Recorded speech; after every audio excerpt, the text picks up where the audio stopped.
بھلا ان سے عہد کیوں کر پورا کیا جائے جب ان کا یہ حال ہے کہ اگر تم پر غلبہ پا لیں تو نہ قرابت کا لحاظ کریں نہ عہد کا. یہ منہ سے تو تمہیں خوش کر دیتی ہیں لیکن ان کے دل ان باتوں کو قبول نہیں کرتے اور ان میں اکثر نافرمان ہیں. یہ اللہ کی آیتوں کے عوض تھوڑا سا فائدہ حاصل کرتے اور لوگوں کو اللہ کے رستے سے روکتے ہیں. کچھ شک نہیں کہ جو کام یہ کرتے ہیں برے ہیں. یہ لوگ کسی مومن کے حق میں نہ تو رشتہ داری کا پاس کرتے ہیں نہ عہد کا، اور یہ حد سے تجاوز کرنے والے ہیں.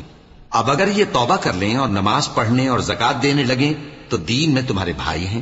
اور سمجھنے والے لوگوں کے لیے ہم اپنی آیتیں کھول کھول کر بیان کرتے ہیں. اور اگر عہد کرنے کے بعد اپنی قسموں کو توڑ ڈالیں اور تمہارے دین میں تانا زنی کرنے لگے تو ان کفر کے پیشواؤں سے جنگ کرو. ان کی قسموں کا کچھ اعتبار نہیں ہے. عجب نہیں کہ اپنی حرکات سے باز آ جائیں.